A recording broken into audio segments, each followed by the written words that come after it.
हरे कृष्णा। ओम नमः शिवाय। आप सभी भक्तों का दिन शुभ और मंगलमय हो। भक्तों, रसपान करेंगे आज की बैसाख महात्म्य की कथा। प्यारे भक्तों, श्रद्धा और भक्ति से किया गया छोटा सा पुण्य भी अनंत जन्मों का पाप मिटा सकता है। बैसाख मास भगवान विष्णु का प्रिय मास है। इसमें जल दान, अन्न दान और सत्यव्रत सबसे श्रेष्ठ माने जाते हैं। हर कथा में छुपा हुआ एक दर्शन जो मन, कर्म और वचन को पवित्र बनाता है। सच्चा स्नान गंगा जल में नहीं बल्कि पवित्र विचारों और निर्मल आचरण में होता है। जो बैसाख मास में व्रत, दान, सेवा और कथा श्रवण करता है उसे भगवान विष्णु सदा अपनी शरण में रखते हैं। धैर्य, क्षमा और दया यही बैसाख मास की सच्ची पूजा है। प्रेम से बोलिए ओम नमः शिवाय। हर हर महादेव की। ओम नमो भगवती वासुदेवाय। जय श्री हरि। बैसाख महात्म्य की आज की कथा। ब्रह्मा जी ने कहा, यमराज, तुमने क्या आश्चर्य देखा है? क्यों तुम्हें खेद हो रहा है? भगवान गोविंद को एक बार भी प्रणाम कर लिया जाए तो वह 100 अश्वमेध यागों के अवभृत स्नान के समान होता है। यज्ञ करने वाला तो पुनः इस संसार में जन्म लेता है, परंतु भगवान को किया हुआ प्रणाम पूर्ण जन्म का हेतु नहीं बनता, मुक्ति की प्राप्ति करा देता है। जिसकी जिह्वा के अग्रभाग पर हरि ये 2 अक्षर विद्यमान है, उसको कुरुक्षेत्र तीर्थ के सेवन अथवा सरस्वती नदी के जल में स्नान करने से क्या लेना है? जो मृत्यु काल में भगवान विष्णु का स्मरण करता है वह अभक्ष्य, भक्षण आदि से प्राप्त हुए पाप राशि का परित्याग करके भगवान विष्णु के सायुज्य को पाता है, क्योंकि भगवान विष्णु को अपना स्मरण बहुत ही प्रिय है। यमराज, इसी प्रकार बैसाख नामक मास भी भगवान श्री विष्णु को प्रिय है, जिसके धर्म को श्रवण करने मात्र से मनुष्य सब पापों से मुक्त हो जाता है। उसके अनुष्ठान में तत्पर रहने वाला मनुष्य यदि मुक्ति को प्राप्त हो तो उसके लिए क्या कहना है। बैसाख मास में भगवान पुरुषोत्तम के नाम और यश का गान किया जाता है, जिससे भगवान बहुत प्रसन्न होते हैं। पुरुषोत्तम श्री हरि संपूर्ण जगत के स्वामी और हमारे जनक है। यह राजा कीर्तिमान बैसाख मास में उन्हीं भगवान का प्रिय धर्मों का अनुष्ठान करता है, जिससे प्रसन्नचित होकर भगवान विष्णु सदा उसकी सहायता में स्थित रहते हैं। भगवान वासुदेव के भक्तों का कभी अमंगल नहीं होता। उन्हें जन्म, मृत्यु, जरा और व्याधि का भय भी नहीं प्राप्त होता। कार्य में नियुक्त किया हुआ पुरुष यदि अपनी पूरी शक्ति लगाकर स्वामी के कार्य साधन की चेष्टा करता है तो उतने से ही वह कृतार्थ हो जाता है। यदि शक्ति के बाहर का कार्य उपस्थित हो जाए तो स्वामी को उसकी सूचना दे दे। उतना कर देने से वह उरीन हो जाता है और सुख का भागी होता है। जिसने उस प्रयोजन को स्वामी से निवेदित कर दिया है उसके ऊपर ना तो कोई ऋण है और ना पातक ही लगता है। अपने कर्तव्य पालन के लिए पूरा यत्न कर लेने पर प्राणी का कोई अपराध नहीं रहता। यह कार्य तुम्हारे लिए असंभव है, अतः इसके विषय में तुम्हें शोक नहीं करना चाहिए। ब्रह्मा जी के ऐसा कहने पर यमराज ने दीन वचनों में कहा, हे तात, मैंने आपके चरणों की सेवा से सब कुछ पा लिया। तब ब्रह्मा जी ने पुनः समझाते हुए कहा, धर्मराज, राजा कीर्तिमान विष्णु धर्म के पालन में तत्पर है। चलो हम लोग भगवान विष्णु के समीप चले और उन्हें सब बात बताकर पीछे उनके कथा अनुसार कार्य किया जाएगा। वे ही इस जगत के कर्ता, धर्म के रक्षक और नियामक है। इस प्रकार यमराज को अवशासन देकर ब्रह्मा जी उनके साथ क्षीर सागर के तट पर गए। वहां उन्होंने सच्चिदानंद स्वरूप गुणातीत परमेश्वर विष्णु जी का स्तवन किया। ब्रह्मा जी की स्तुति से संतुष्ट होकर भगवान विष्णु वहां प्रकट हुए। यमराज और ब्रह्मा जी ने तुरंत ही उनके चरणों में मस्तक झुकाया। तब भगवान महाविष्णु ने मेघ के समान गंभीर वाणी में उन दोनों से कहा, तुम लोग यहाँ क्यों आए हो? ब्रह्मा जी ने कहा, हे प्रभु, आपके श्रेष्ठ भक्त राजा कीर्तिमान के शासन काल में सब मनुष्य वैशाख धर्म के पालन में संलग्न हो, आपके अविनाशी पद को प्राप्त हो रहे हैं। इससे यमपुरी सूनी हो गई है। उनके ऐसा कहने पर भगवान विष्णु हंसते हुए बोले, मैं लक्ष्मी को त्याग दूंगा, अपने प्राण शरीर श्रीवत्स कौस्तुभ मणि बैजयंती माला श्वेत दीप बैकुंठ धाम क्षीर सागर शेषनाग तथा गरुड़ जी को भी छोड़ दूंगा, परंतु अपने भक्तों का त्याग नहीं कर सकूंगा, जिन्होंने मेरे लिए सब भोगों का त्याग करके अपना जीवन तक मुझे सौंप दिया है, जो मुझ में मन लगाकर मेरे स्वरूप हो गए हैं।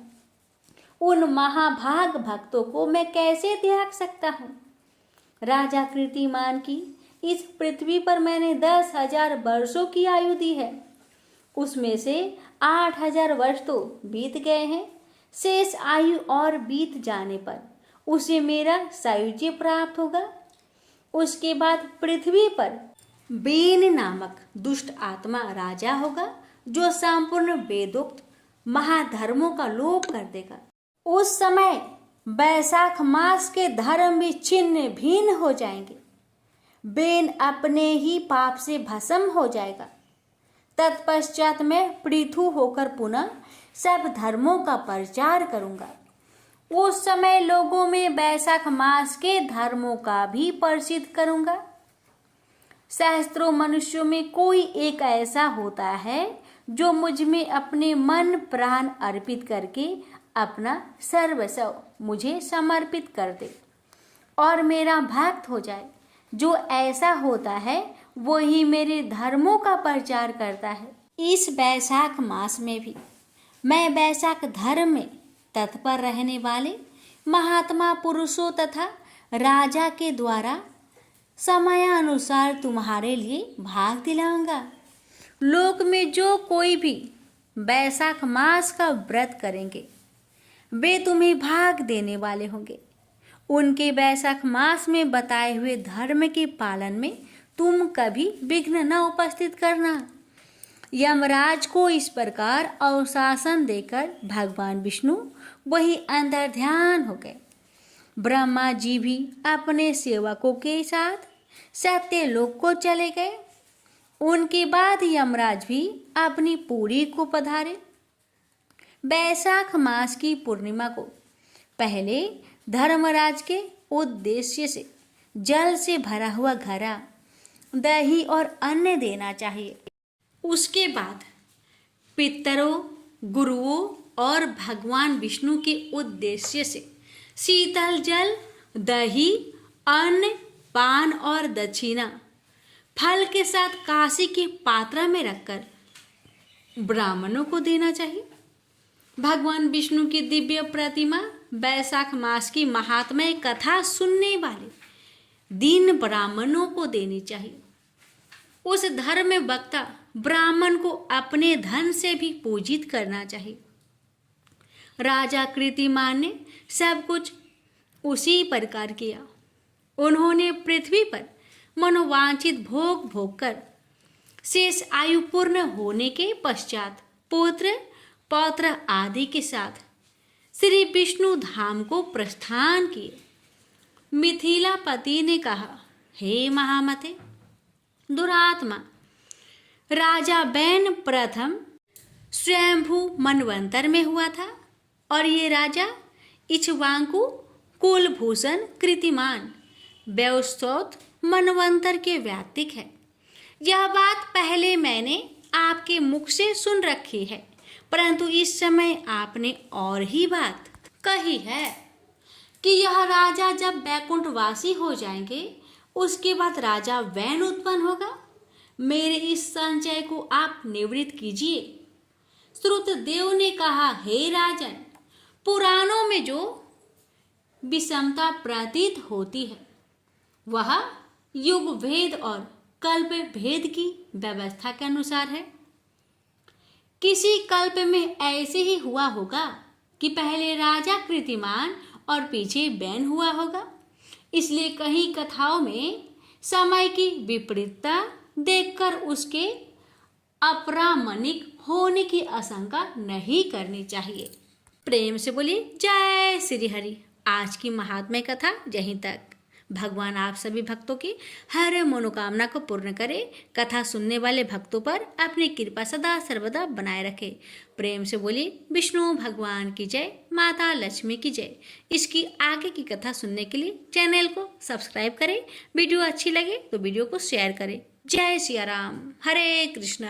भक्तों, आज वैशाख मास के सोमवार का दिन है। सोमवार का दिन शिव जी को समर्पित है। तो आइए सुनते हैं भगवान शिव की महापुण्य फल देने वाली एक दिव्य कथा। प्रेम से बोलिए जय श्री गणेश। ये बात उस समय की है जब भगवान शिव कैलाश पर्वत के सुरमयी शिखर पर बैठे हुए थे और उनके समक्ष माता पार्वती दोनों हाथ जोड़कर उनसे पावन राम कथा सुनाने की विनय कर रही थी। शिव जी मुस्कुरा रहे थे। पार्वती की इस विनती के कारण स्मरण करके आशुतोष भगवान मन ही मन मुदित हो रहे हैं।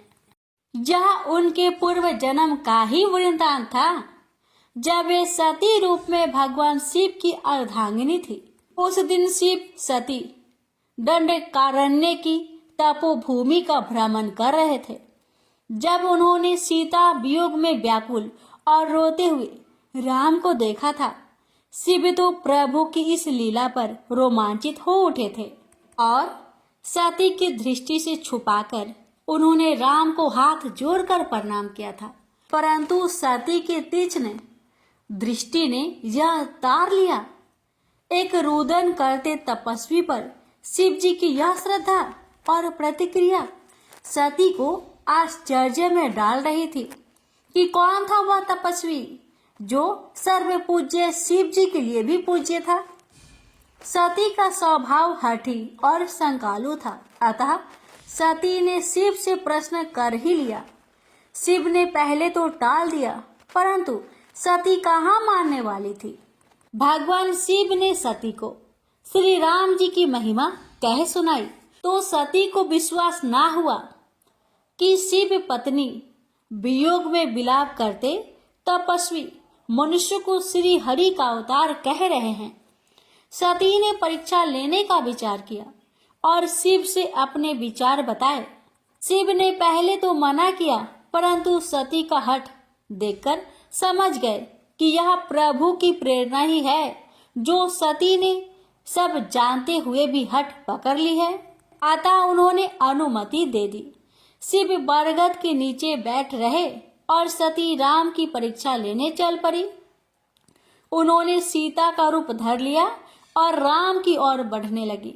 राम की दृष्टि जैसे ही उन पर पड़ी तो उन घट घट के जानने वाले श्री हरि ने दोनों हाथ जोड़कर सती को माता कहकर प्रणाम किया और उनसे भगवान शिव की कुशल क्षेम पूछी तो सती लज्जा से पानी पानी हो गई।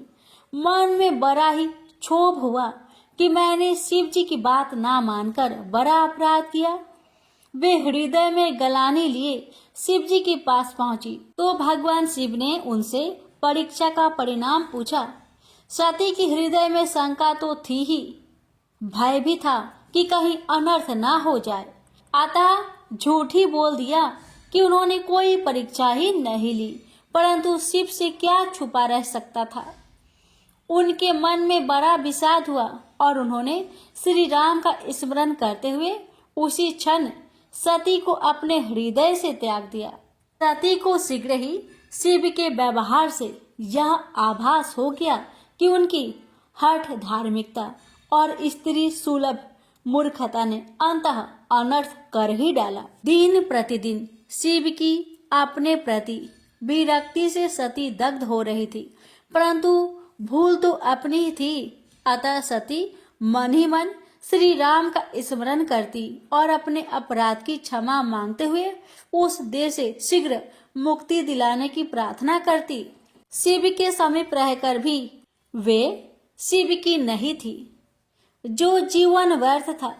शिव घोर समाधि में चले गए थे और सती को अपराध का बड़ा मूल्य चुकाना पड़ रहा था। पति परित्यागता की पीड़ा को सती के अतिरिक्त और कौन समझ सकता था। वे क्षण प्रति क्षण अपराध बोध से घिरी जा रही थी।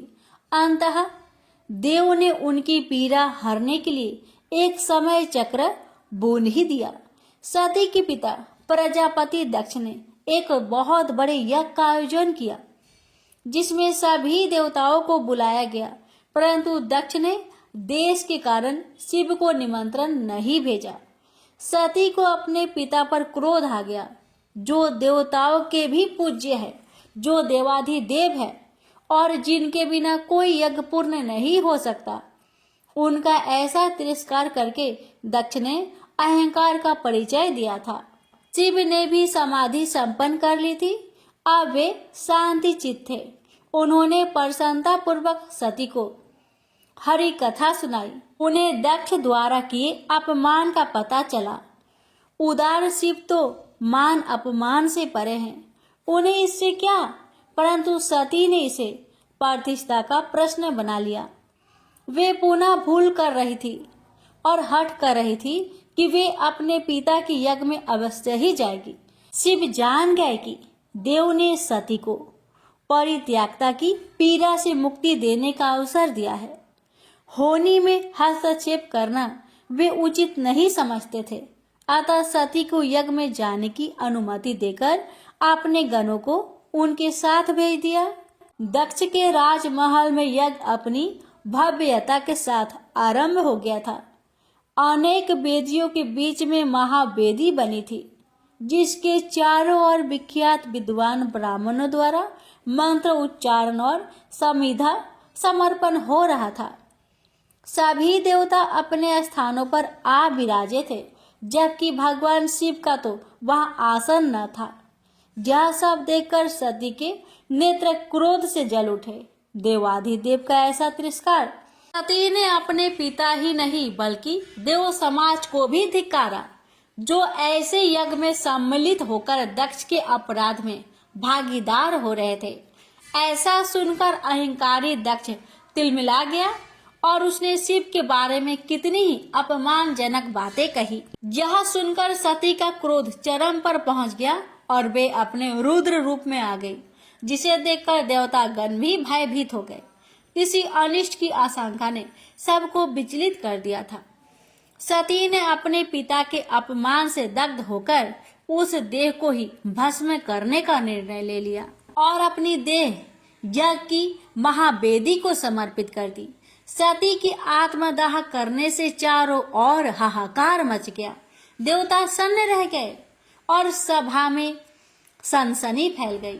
सती का यह आत्मदाह एक बड़े संकट का कारण बनने वाला था। अतः लोग इधर उधर खिसकने लगे। देवगणों ने तत्काल जाकर महादेव को सती के आत्मदाह की सूचना दी। तो शिव का अंग प्रत्यंग क्रोध से कांप उठा। सृष्टि में जैसे प्रलय ही आ गई। संहारक शिव की क्रोध अग्नि ऐसी ही प्रचंड थी। शिव ने अपने सिर से एक केश उखाड़ा और भूमि पर पटक दिया, जिससे एक भयानक आकृति का बलवान योद्धा वीरभद्र उत्पन्न हुआ। उसके अग्नि समान जलते नेत्र थे और हाथों में खड्ग व कंधों पर प्रचंड धनुष लटक रहा था। वीरभद्र गर्जना करता हुआ दक्ष की यज्ञशाला में पहुंच गया और उसने भीषण रक्तपात आरंभ कर दिया। दक्ष को जिस सेना पर अहंकार था वह वीरभद्र के रौद्र रूप के सामने जान बचाने के लिए इधर उधर भाग रहे थे। वीरभद्र की दृष्टि शिवद्रोही दक्ष को खोज रही थी और वह अपने प्राण बचाने के लिए अंतपुर की ओर भाग जा रहा था। वीरभद्र ने झपट कर उसे पकड़ लिया और खड्ग के प्रहार से उसका मस्तक काट दिया। यज्ञ का विध्वंस हो गया था। सती को इस प्रकार उस देह से मुक्ति मिल गई जिसे शिव ने त्याग दिया था। विधाता ने अपने प्रभाव को सिद्ध कर दिया था कि होनी अटल है और इसके प्रहार से कोई नहीं बच सकता। प्रेम से बोलिए सियावर रामचंद्र की जय। अब सुनिए आगे की कथा। सती ने वह देह तो त्याग दी थी पर शिव से विलग हुए कैसे रहती। न तो उनके बिना शिव और न शिव के बिना सती पूर्ण थी और न इन दोनों का अभाव तो सृष्टि को शून्य कर देने वाला था। सती ने अपना अगला जन्म राजा हिमाचल की पत्नी मैनावती के गर्भ से लिया, जहां उनका नाम उमा या पार्वती रखा गया। माता पिता और समस्त परिजनों की लाडली पार्वती का जन्म उत्सव बड़े ही धूमधाम से मनाया गया। नारद जी ने यह समाचार सुना तो हर्षित होकर जगजननी के बाल रूप के दर्शन करने पहुंच गए। नारद जी ने बालिका के गुण दोष देखे और सर्वत्र गुणों की खान उस कन्या के भविष्य का वर्णन किया, जिसे सुनकर सभी हर्षित हो उठे। परंतु जब नारद जी ने पार्वती के भावी पति का वर्णन किया तो सब विचलित हो उठे। योगी, जटाजुटधारी, निष्काम, दरिद्र और अमंगल भेष वाले पति के बारे में देव ऋषि से सुनकर पार्वती के माता पिता को तो निश्चय ही उदास हो जाना था। सखिया भी सहम गई। नारद जी के मुख पर प्रसन्नता थी क्योंकि भाभी वर के सभी लक्षण महादेव शिव के थे। नारद तो पार्वती को आशीर्वाद देकर चले गए, परंतु माता मैनावती संदेहग्रस्त हो गई। राजा हिमाचल ने मैनावती को समझाया कि अभी छोटी सी कन्या के वर के विषय में चिंतित होना ठीक नहीं है। भाग्य कब करवट ले कौन कह सकता है। और देवऋषि नारद तो वैसे भी जो ही मनोविनोदी स्वभाव के हैं। वे कब किसकी चिंता दूर करने का उपाय कर दे और कब किसे चिंता में डालकर नारायण नारायण भजते हुए लोक भ्रमण को चल पड़े। मैनावती को नारद की बात पर विश्वास था, अतः उसका मात्र हृदय कभी अवसस्त न हुआ। कन्या नित्य चंद्रमा शुक्ल पक्ष की भांति बढ़ने लगी। पार्वती कब कन्या से किशोरी हो गई, माता पिता को लार प्यार में पता ही न चला। रानी ने अपने संदेह को ध्यान में रखते हुए राजा से पुत्री के लिए योग्य वर खोजने की विनती की और राजा ने भी नारद जी की वचनों के विपरीत प्रयास करने को अपना पितृधर्म समझा। मैनावती ने देखा भी था कि पार्वती किसी विचार से स्वतः मुस्कुरा उठती थी और यह तब होता था जब वे अपनी भावी वर की छवि की कल्पना करने लगती थी। माता ने यूं ही पार्वती से इस विषय में पूछ लिया तो पार्वती ने उसी छवि का वर्णन किया जैसा नारद जी ने किया था। मैनावती जान गई कि देवऋषि के वचन असत्य नहीं हो सकते थे। वे राजा के पास पहुंची और सब बातें कही। दोनों ने मिलकर निर्णय लिया कि विधाता के लेख में हस्तक्षेप करने का प्रयास भी अनुचित है, अतः ऐसे भेषधारी भगवान शिव ही वर रूप में उनकी पुत्री को मिले तो अच्छा होगा। इसके लिए शिव को प्रसन्न करना आवश्यक था। मैनावती ने पुत्री पार्वती को शिव को प्रसन्न करने की सलाह दी। माता पिता की इच्छा और स्वीकृति को मानकर पार्वती तपस्या करने चल पड़ी।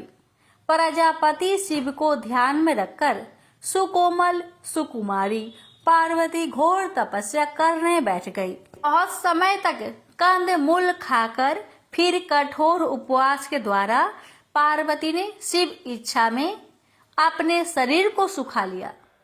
इतने कठोर तप से उस राजकन्या का शरीर सूखे पत्ते की तरह हो गया था। अतः पार्वती का एक नाम अर्पणा भी हुआ। उसके इस कठोर तप को देखकर देवताओं ने उसे शिव को पति रूप में पाने का आशीर्वाद दिया। राजा हिमाचल ने यह देववाणी सुनी तो पत्नी सहित पार्वती के पास जाकर उसे तप छोड़कर घर चलने को कहा, परंतु पार्वती ने अपना हठ तब तक न छोड़ने का निश्चय कर लिया था जब तक स्वयं शिव उसे पत्नी रूप में स्वीकार करने की सहमति नहीं दे देते। पार्वती का विचित्र हठ था परंतु तर्क संगत था। शिव तो परम बैरागी हो गए थे। उनकी दिनचर्या में राम कथा और समाधि ही रह गए थे।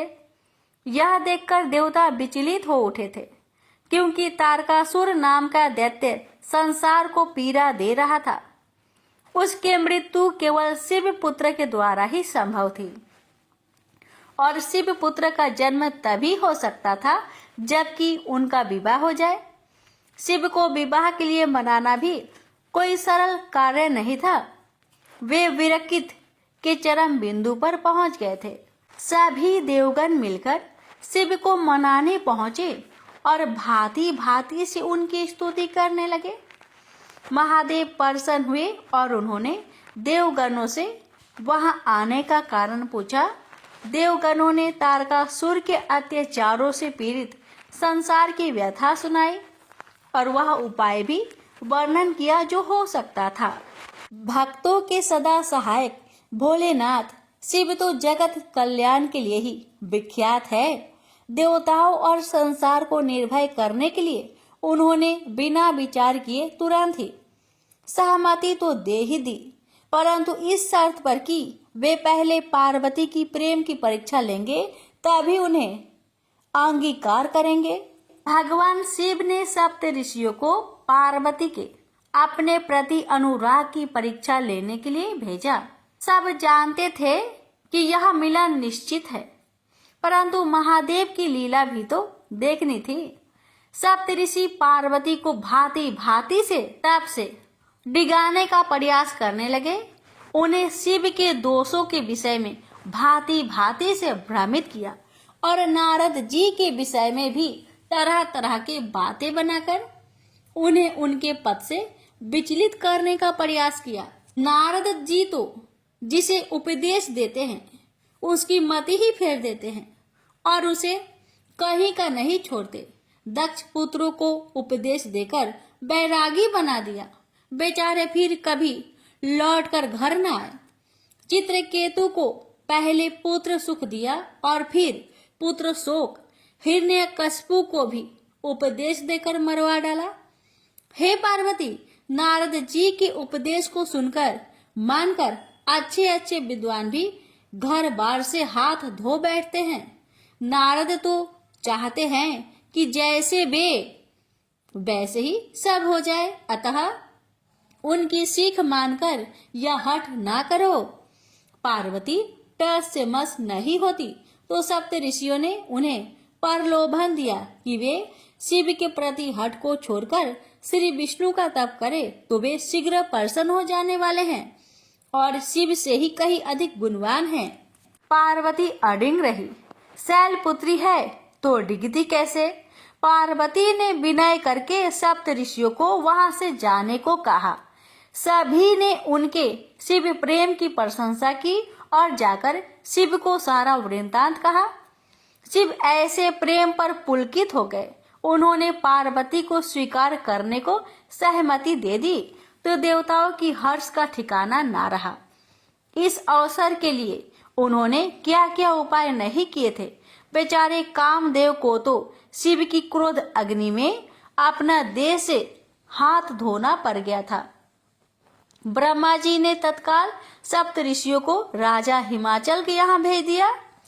राजा सप्त ऋषियों का स्वागत सत्कार किया और यह समाचार पाकर कि शिव ने उनकी पुत्री की प्रतिज्ञा को सत्य करने का निर्णय लिया है, उनके आनंद की सीमा न रही। उसी क्षण विवाह का शुभ मुहूर्त सोचकर वेदान अनुसार लग्न निर्धारित किया गया। शिव पार्वती का विवाह निश्चित होने पर देवताओं और मुनियों में हर्ष की लहर दौड़ गई, क्योंकि ऐसा होने पर ही तारकासुर के अत्याचारों से मुक्ति मिलने के कारण निहित था। इस भव्य विवाह की दोनों तरफ से तैयारियां होने लगी। ब्रह्मा जी ने लगन पात्रिका बाजकर सुनाई तो शिवगणों में जैसे उन्माद छा गया। भूत प्रेत पिशाच योगिनी आदि तो बड़े ही मनमौजी है। सबका अपनी प्रसन्नता व्यक्त करने का ढंग अलग है। कोई सिर के बल नृत्य कर रहा है तो कोई एक पैर पर ही नाच रहा है। कोई एक मुखी है तो कोई बहुमुखी। कितनों को तो अभंग का रोग है। कोई एक नेत्री है तो कोई बहुनेत्री। सब भांतियां तो इन्हें स्पर्श तक नहीं करती। शिव जैसे मस्त मौला वैसे ही उनके गण भी होंगे, इसमें क्या संदेह है। प्रसन्नता का अवसर है तो व्यक्त करने में किसी प्रकार का संकोच और लज्जा क्यों। शिव पार्वती विवाह के प्रसंग का तुलसीदास जी ने रामचरित्र मानस में बड़ा ही रोचक व देशक वर्णन किया है। भारतीय संस्कृति में विवाह एक पर्व की भांति होता है। इसमें वर वधू दोनों पक्षों द्वारा प्रसन्नता उत्साह व आनंद का प्रदर्शन होता है। संपूर्ण विवाह माने जाने वाले इस उत्सव में मनोविनोद और देशज लोक गीतों की छटा अनूठी होती है। तुलसीदास इसे बड़े भाव से व्यक्त करने में सफल हुए हैं। शिव बारात संसार की सबसे विचित्र और भय उत्पन्न करने वाली बारात है। एक और देवतागण सुंदर परिधानों आभूषणों से सजे धजे धीर गंभीर अपने अपने वाहनों पर सवार है। वही शिवगणों की नंग धरंग मस्त मलंग टोली एक दूसरे को ही वाहन बना रही है। बारात का मुख्य आकर्षण तो दूल्हा ही होता है। शिव ने अपने पारंपरिक भेष से इसे सिद्ध कर दिया। शुक्र और शनि इस बारात के दूसरे आकर्षण हैं, जो अपने कौतुकों से अनायास उन्मुक्त हंसी प्रदान करते हैं। बारात राजा हिमाचल के द्वार पर पहुंची तो रानी मैनावती अपने दामाद को देखकर मूर्छित हो गई। हाय मेरी पुत्री की भाग्य, हाय देवऋषि, जीवा ही तो हिलानी थी, कुछ और ही कह दिया होता, पर होने को कौन टाल सकता है। मन को तो समझाना ही था। पार्वती की मुख की प्रसन्नता से अवश्य ही कुछ दुख कम हुआ है। हंसी ठिठोली जारी थी। शिवगणों के भेष और आकृतियां घरतियों को हंसने पर विवश कर रही थी। जौनार के समय तो यह हंसी और भी बढ़ गई।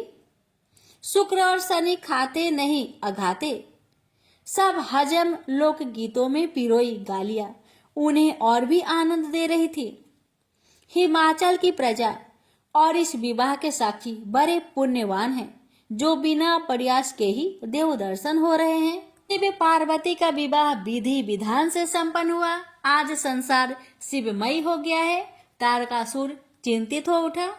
घोषित मृत्यु का प्रथम चरण संपन्न हुआ है। देवता प्रसन्न है। शिव परिवार हो गए, गृहस्थ बन गए। वधु पक्ष में वियोग की अश्रु धाराएं है तो वर पक्ष आनंद मना रहा है। पार्वती पुनः अपने पति गृह आ गई। सब कुछ तो परिचित ही था। सहज में ही स्वयं को ससुराल में व्यवस्थित कर लिया। पार्वती ने भगवान शिव से अपने पिछले जन्म के अपराध की क्षमा याचना करते हुए उनसे प्रभु श्री राम की पावन कथा सुनाने की विनय की। पृथ्वी लोक में श्री हरि की वह नर लीला, जिसके क्षणिक अंग की पूर्व जन्म में ही वो साक्षी रह चुके हैं, कितनी मनोहर होगी। भोले भंडारी तो श्री राम में अनन्य प्रीति रखते हैं, अतः राम कथा के वर्णन का कोई अवसर भी नहीं छोड़ते। और उस कौवे का तो सौभाग्य ही क्या कहना, जो भगवान श्री शिव के श्री मुख से सिया राम की पावन कथा सुनने का अवसर अनायास ही प्राप्त कर चुका है। प्रेम से बोलिए हर हर महादेव, माता पार्वती की जय। प्यारे भक्तों, आज है बैसाख मास की कृष्णा पक्ष की अष्टमी तिथि और अष्टमी तिथि माँ शीतला को समर्पित है। तो आइए रसपान करते हैं माँ शीतला की पावन कथा। प्रेम से बोलिए शीतला मैया की जय। किसी गांव में एक वृद्ध महिला रहती थी। उसके एक बेटा था। वह बहुत गरीब थी। उसके घर में कई बार खाने को भी कुछ नहीं रहता था। उसकी झोपड़ी भी गांव से दूर अलग बनी हुई थी। वह शीतला माता की भक्त थी तथा शीतला माता का व्रत करती थी। उसके गांव में और कोई भी शीतला माता का पूजा नहीं करता था, लेकिन उस गांव में शीतला माता का मंदिर था। एक दिन उस गांव में किसी कारण से आग लग गई। पूरे गांव में आग लगने के कारण सभी लोग आग से सुलझ जाते हैं। आग लगने से शीतला माता भी जल जाती है। वह जलन और गर्मी से वह परेशान होकर सब घर घर जाती है, पर उनको कहीं भी ठंडक नहीं मिलती क्योंकि सारा गांव जल रहा होता था। तो माता जी कुम्हार के बाड़े में जाती है जिससे उन्हें वहां ठंडी मिट्टी मिल सके, लेकिन कुम्हार ने बर्तन पकाने के लिए मिट्टी को आग पर चढ़ा दिया था, तो उन्हें वहां पर भी खूब जलन होती है। इस तरह सब जगह घूमने के बाद भी उन्हें कहीं भी राहत नहीं मिलती। तो वो गांव से दूर वृद्ध महिला के यहाँ पहुँचती है। वहां पर मिट्टी में लौटकर अपने शरीर की जलन को शांत करती है। इसके बाद थोड़ी देर आराम करने के बाद जब थोड़ी जलन कम हो जाती है तो वह उस महिला से खाने के लिए खाना मांगती है और महिला कहती है, मैं बहुत गरीब हूँ, मैंने कुछ भी खाना खाने को नहीं बनाया। इस पर वह बोली कि कुछ भी ठंडा बासी खाना हो तो मुझे दे दो। इस पर महिला को लगता है कि माताजी उसकी हंसी उड़ा रही है। तो महिला बोलती है कि माताजी, मुझ गरीब के पास कुछ भी नहीं है, कल की बासी ज्वार की रोटी रखी हुई है। इस पर माताजी बोली कि जो है वही दे दो। खाने के बाद माता ने दही मांगा तो इस पर महिला बोली, मेरे पास छाछ है, आप कहो तो ले आऊं। छाछ को पीकर उनको आराम मिला। शीतला माता जाते हुए उसको आशीष दिया कि जिस तरह तूने मुझे शांति और आराम दिया वैसे ही तुझे भी शांति प्राप्त हो। ऐसा कहकर उन्होंने एक लात मारकर उस झोपड़ी को आलीशान महल में बदल दिया। किसी गांव वाले ने राजा से शिकायत कर दी कि पूरा गांव जल गया, लेकिन महिला की झोपड़ी सुंदर महल में बदल गई। उसको लगा कि जरूर महिला ने कोई जादू टोना करके ऐसा किया है। ऐसा सुनकर राजा ने महिला को अपने दरबार में बुलाया और पूछा कि जब सारा गांव जल गया तो तेरी झोपड़ी कैसे बच गई और महल कैसे बन गई, बता तूने क्या किया। तो वो वृद्ध महिला हाथ जोड़कर बोलती कि महाराज, मैंने तो कुछ नहीं किया। कल जब सारे गांव में आग लग गई तो शीतला माता भी जल गई थी और मेरी झोपड़ी गांव के बाहर होने के कारण जल नहीं पाई। तो ठंडा स्थान ढूंढते ढूंढते शीतला माता मेरी झोपड़ी में आराम करने आई। फिर उन्होंने खाना मांगा, लेकिन मेरे घर तो कुछ भी नहीं था। मेरे पास तो बासी ज्वार की रोटी और मीठा पड़ा हुआ था। वो मैंने उन्हें परोस दिया, जिससे उनकी भूख शांत हो गई। तो उन्होंने मुझे आशीर्वाद दिया कि जैसा सुख और शांति तूने मुझे दिया वैसे ही सुख शांति तुझे भी मिले। और अंत में जाते जाते उन्होंने मेरी झोपड़ी को महल में बदल दिया। इसलिए यह सब चीजें मुझे शीतला माता की कृपा से मिली हुई है।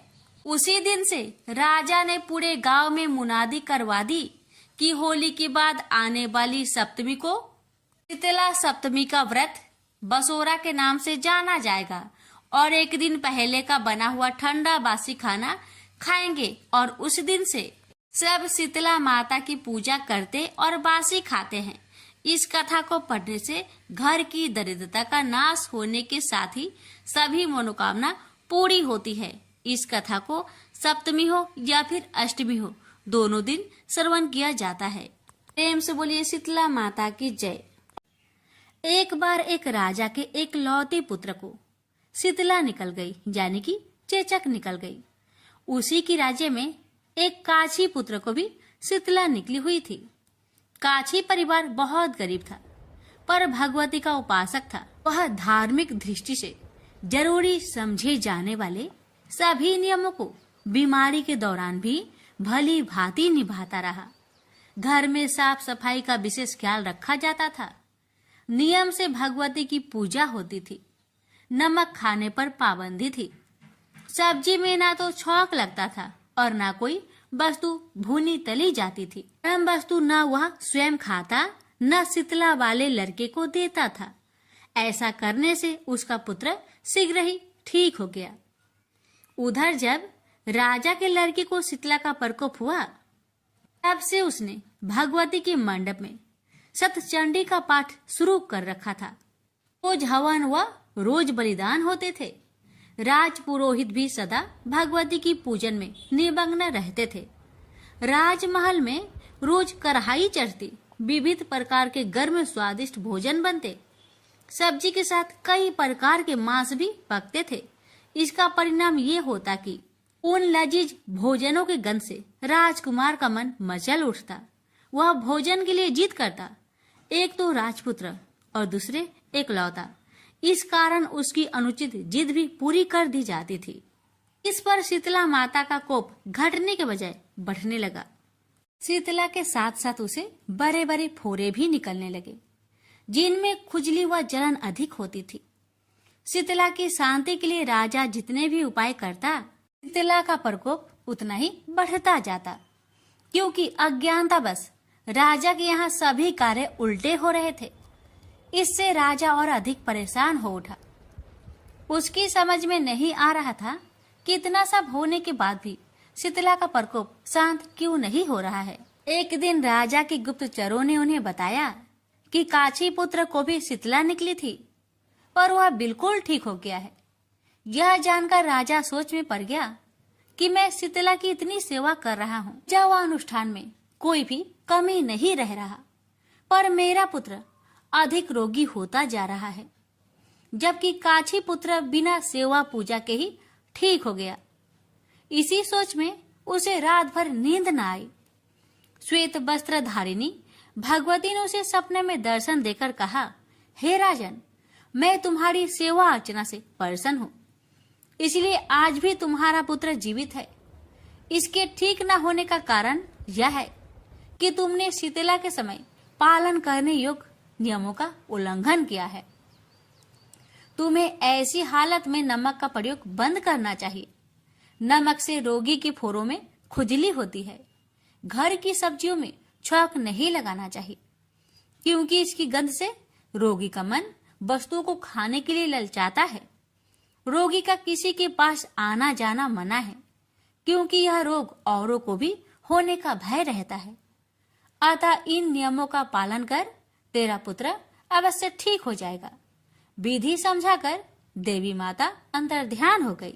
अतः से ही राजा ने देवी की आज्ञा अनुसार सभी कार्य की व्यवस्था कर दी। इससे राजकुमार की स्नेह पर अनुकूल प्रभाव पड़ा और वह शीघ्र ही ठीक हो गया। इसी दिन भगवान श्री कृष्ण और माता देवकी का विधिवत पूजन करके मध्यकाल में स्वास्तिक पदार्थों का भोग लगाना चाहिए। ऐसा करने से पुण्य ही नहीं मिलता, बल्कि समस्त दुखों का भी निवारण होता है। तो प्रेम से बोलिए शीतला माता की जय। एक बार शीतला माता ने सोचा कि चलो आज देखूं कि धरती पर मेरी पूजा कौन करता है, कौन मुझे मानता है। यही सोचकर शीतला माता धरती पर राजस्थान के डुगड़ी गांव में आई और देखा कि इस गांव में मेरा मंदिर भी नहीं है, न मेरी पूजा है। माता शीतला गांव की गलियों में घूम रही थी। तभी एक मकान के ऊपर से किसी ने चावल का उबला हुआ पानी यानी माड़ नीचे फेंका। वह उबला पानी शीतला माता के ऊपर गिरा, जिससे शीतला माता के शरीर में छाले फफोले पड़ गए। शीतला माता के पूरे शरीर में जलन होने लगी। शीतला माता गांव में इधर उधर भाग भाग के चिल्लाने लगी, अरे मैं जल गई, मेरा शरीर तप रहा है, जल रहा है, कोई मेरी मदद करो। लेकिन उस गांव में किसी ने शीतला माता की मदद नहीं की। तभी अपने घर के बाहर एक कुम्हारन महिला बैठी थी। उस कुम्हारन ने देखा कि अरे ये बूढ़ी माई तो बहुत जल गई, इसके पूरे शरीर में तपन है, इसके पूरे शरीर में छाले फफोले पड़ गए हैं, यह तपन सहन नहीं कर पा रही है। तब उस कुम्हारन ने कहा, ए माँ तू यहाँ आकर बैठ जा, मैं तेरे शरीर के ऊपर ठंडा पानी डालती हूँ। कुम्हारन ने उस बूढ़ी माई पर खूब ठंडा पानी डाला और बोली, हे माँ मेरे घर में रात की बनी हुई रावड़ी रखी है, थोड़ा दही भी है। शीतला माता ने ठंडी ज्वार के आटे की रावड़ी और दही खाया, इससे शरीर में ठंडाई मिली।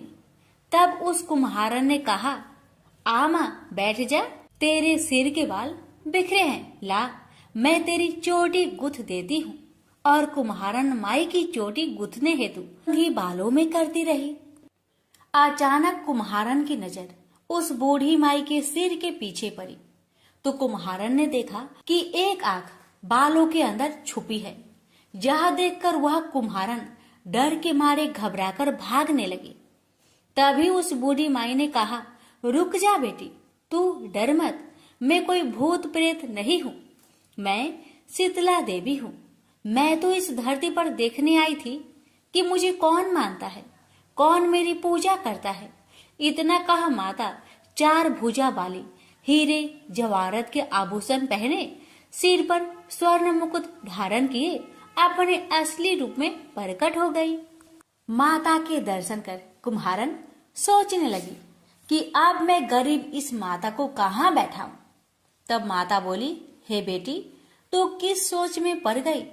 तब उस कुम्हारन ने हाथ जोड़कर आंखों में आंसू बहाते हुए कहा, हे माँ मेरे घर में तो चारों तरफ दरिद्रता है, बिखरी हुई है, मैं आपको कहाँ बैठाऊं। मेरे घर में ना तो चौकी है, ना बैठने का आसन।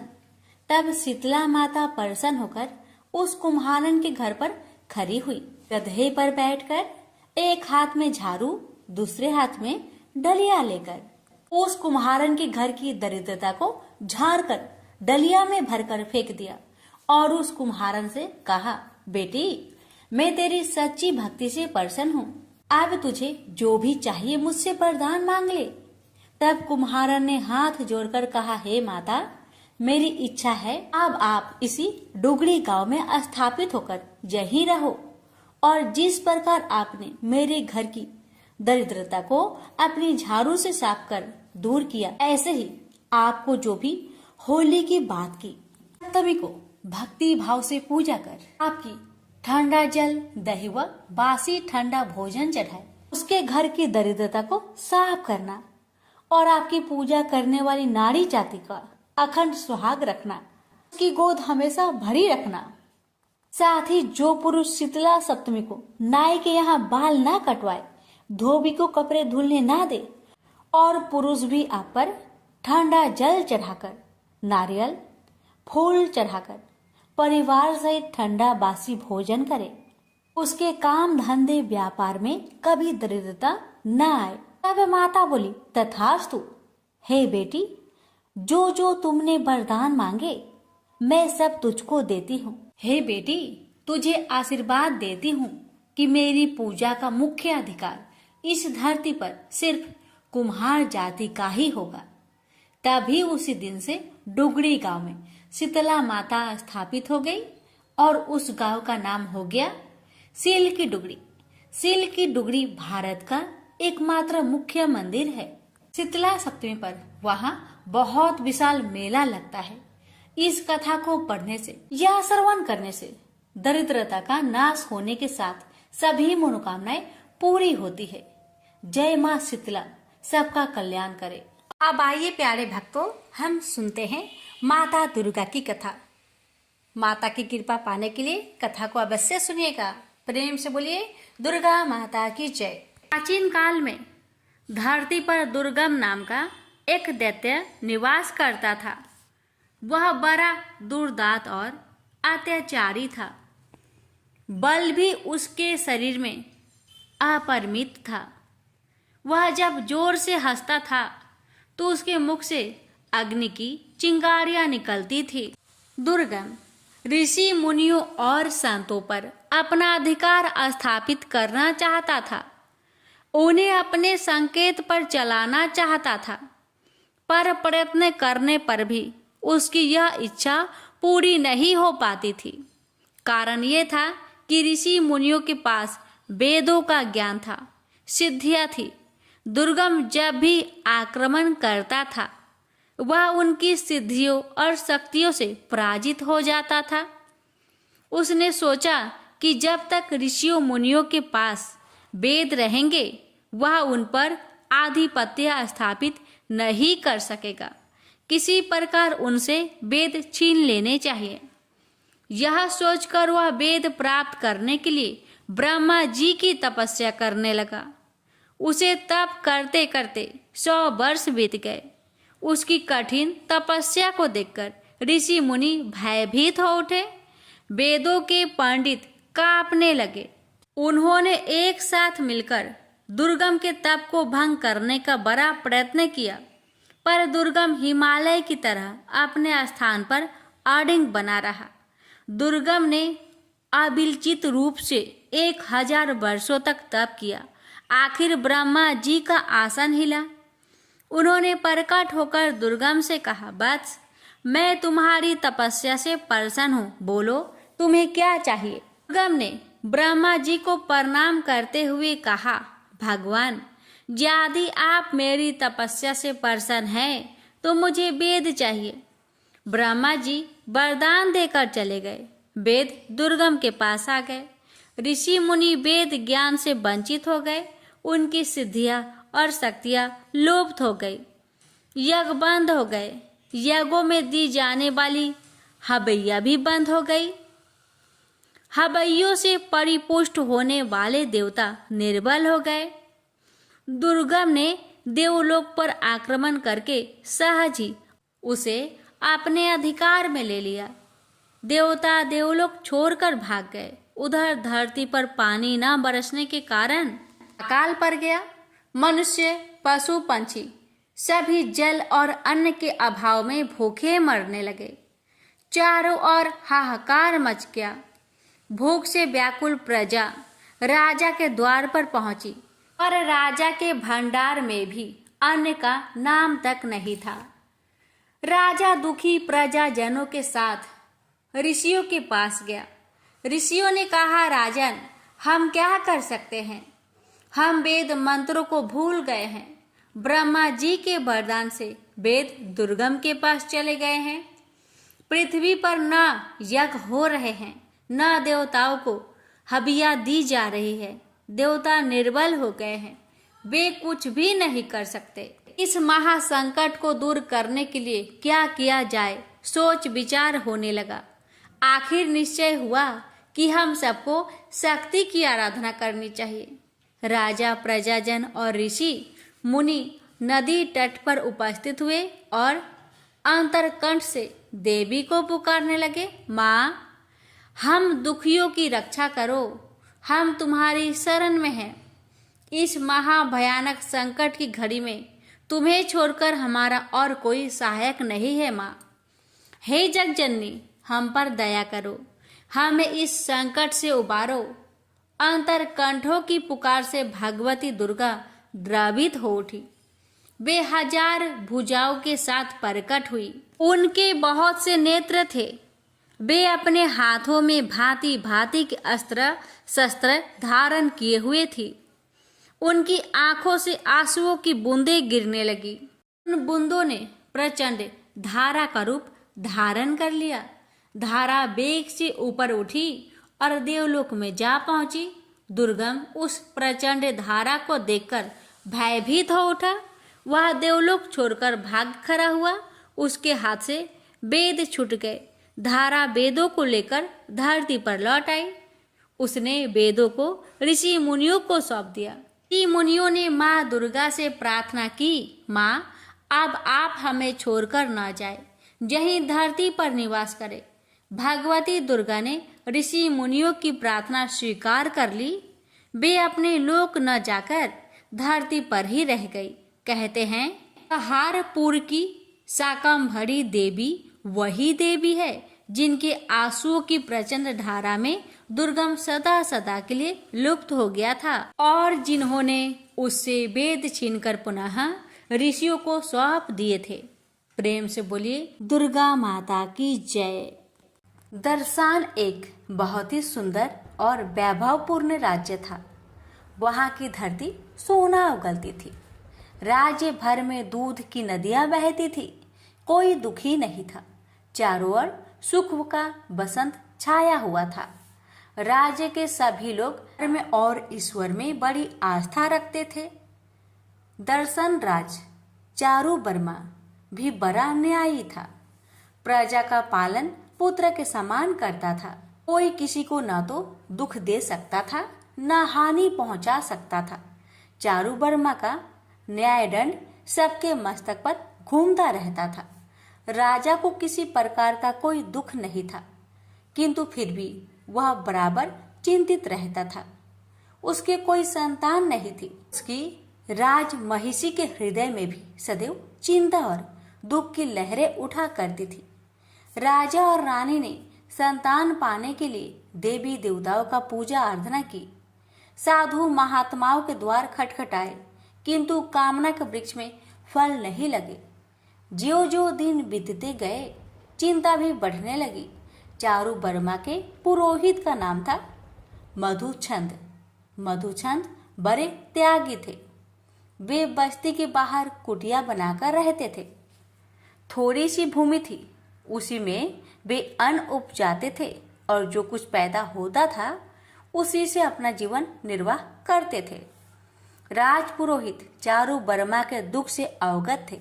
वे जानते थे कि राजा और रानी दोनों को संतानहीनता की चिंता निरंतर दुख पहुंचाया करती है, पर उन्हें दृढ़ विश्वास था कि एक दिन ऐसा आएगा जब राजा की चिंता दूर हो जाएगी और उन्हें संतान की प्राप्ति होगी। संध्या का समय था। राजा और रानी दोनों घूमने के लिए बाहर निकले। दोनों घूमते घूमते राजपुरोहित की कुटिया के द्वार पर जा पहुंचे। राजपुरोहित ने उठकर स्वागत किया और बैठने के लिए आसन प्रदान किया। राजपुरोहित के समक्ष आसन पर बैठते ही रानी की आंखें आंसुओं से भर गई। आंसुओं की बूंदें कपोले से होती हुई नीचे गिरने लगी। राजपुरोहित ने रानी की ओर देखते हुए प्रश्न किया, क्या बात है महारानी, आपके नेत्र से अश्रु बूंदें क्यों गिर रही है? रानी ने भरे हुए कंठ से कहा, राजपुरोहित जी, आप तो सब कुछ जानते हैं। रानी की बात सुनकर राजपुरोहित विचारों के सागर में डूब गए। वे कुछ क्षणों तक सोचते रहे, फिर बोले, महारानी आप चिंता ना करें, आप भगवती दुर्गा की आराधना करें। माँ दुर्गा की कृपा से आपकी सोनी गोद अवश्य किलकारियों से भर उठेगी। रानी उसी दिन से माँ दुर्गा की आराधना में लग गई। दिन में आराधना, रात में आराधना, खाते पीते सोते जागते हर समय माँ दुर्गा की वंदना। आखिर भगवती दुर्गा प्रसन्न हुई। सपने में प्रकट होकर बोली, मैं तुम पर प्रसन्न हूँ, मांगो क्या चाहिए। रानी ने सजल नयन से उत्तर दिया, माँ मेरी गोद सुनी है, मुझ पर कृपा करो। भगवती दुर्गा का हृदय दया से उमड़ उठा। उन्होंने रानी के मस्तक पर हाथ रखते हुए कहा, पुत्री तुम्हारी कामना अवश्य पूरी होगी। माँ दुर्गा के आशीर्वाद से रानी की कोख से एक पुत्री ने जन्म लिया। जिस प्रकार बसंत के आगमन से उजड़ी हुई वाटिका खिलखिला उठती है, बालिका के जन्म से रानी और राजा के जीवन में नई बहार आ गई। राजा ने अपनी पुत्री का नाम सुमना रखा। सुमना केवल सुमना ही नहीं थी, रूप और सुंदरता की लड़ी भी थी। जो भी देखता उसकी आंखें उसके रूप में अटक जाती। सुमना धीरे धीरे वय की सीढ़ियां लांघने लगी। वह विवाह के योग हुई। उसके रूप और सौंदर्य की मधु गंध चारों ओर छिटक पड़ी। देश विदेश के राजकुमार उसे पाने के लिए ललचा उठे। रूप वर्मा ने सुमना के विवाह का स्वयंवर रचा। देश विदेश के राजकुमार स्वयंवर में आए। सबने मन में सुमना को पाने की अभिलाषा ज्वार की तरह उठ रही थी। सुमना हाथ में वरमाला लिए स्वयंवर मंडप में घूमने लगी। उस्मान ने सोचा कि सुमना उसी के गले में वरमाला डालेगी। महानाद ने भी सोचा कि सुमना उसी को स्वीकार करेगी, पर सुमना ने न तो बसपुमान के गले में वरमाला डाली, न उसने महानाद को ही स्वीकार किया। वह वैवस्वत मनु के पोते दम कुमार को देखकर मुस्कुराई। देखते ही देखते उसके गले में वरमाला डाल दी। दम कुमार बारात लेने अपने राज्य में चला गया, पर उसके आने से पूर्व ही बसपुमान और महानाद ने सुमना का अपहरण कर लिया।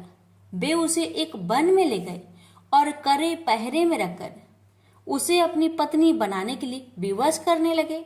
उधर जब दम कुमार बारात लेकर आया तो सुमना के अपहरण के बारे में मालूम हुआ कि भुजाएं भड़क उठी। घोड़े पर सवार हो वह सुमना की खोज में निकल पड़ा।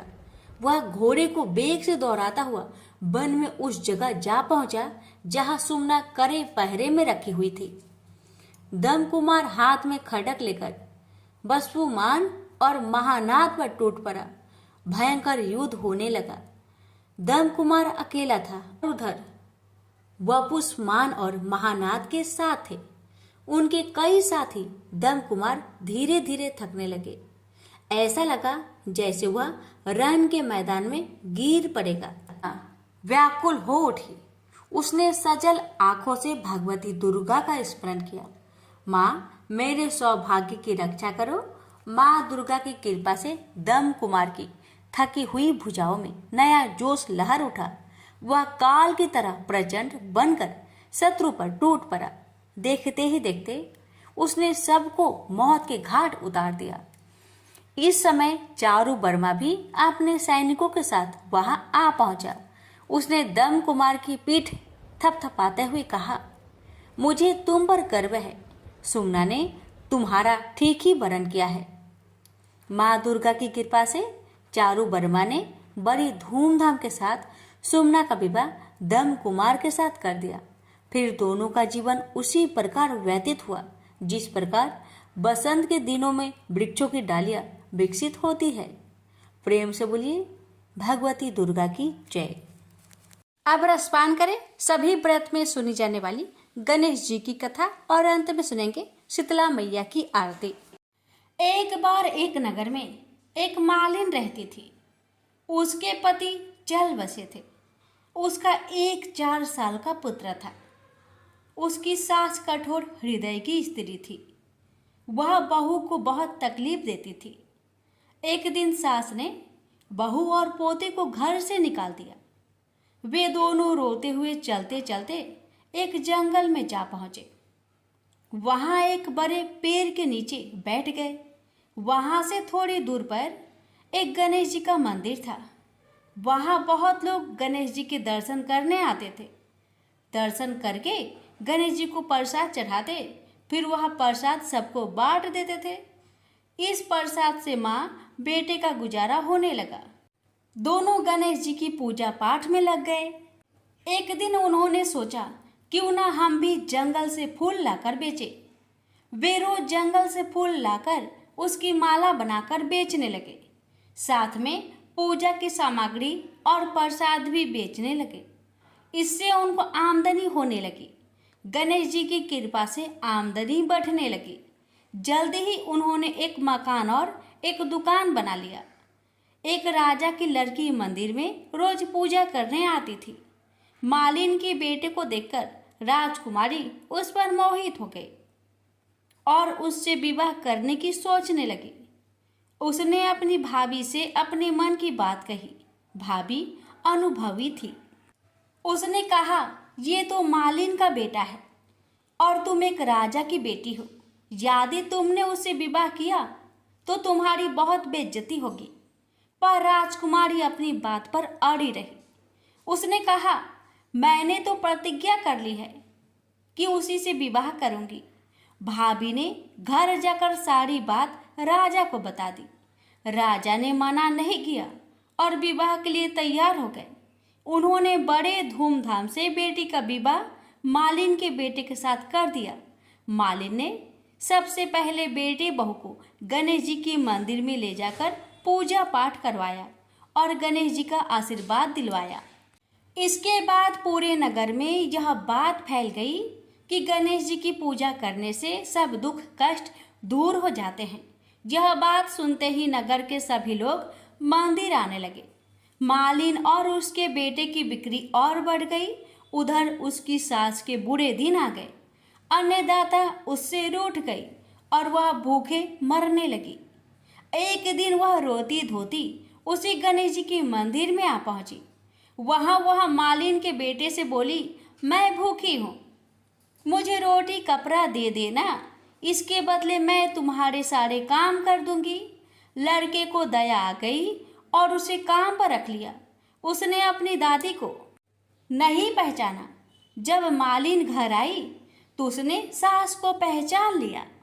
वह सास से बोली, सासू जी आप यहाँ कैसे? सास ने पोते की तरफ इशारा करके कहा, मेरी इस सेठ के यहाँ नौकरी लग गई है। बहू बोली, यह आपका पोता है और यह घर भी आपका ही है, यह दुकान भी आपका ही है। जब आपने हमें घर से निकाला तब गणेश जी ने हमारी रक्षा की। बहू की बात सुनकर सास बोली, मेरी करनी मैंने भोग ली। बहू बोली, सासू जी अब आप हमारे यहाँ रहो और पोते का सुख देखो। हे गणेश जी महाराज, जैसा सुख आपने मालिन को दिया वैसा ही सुख सबको देना। प्रेम से बोलिए गणेश भगवान की जय।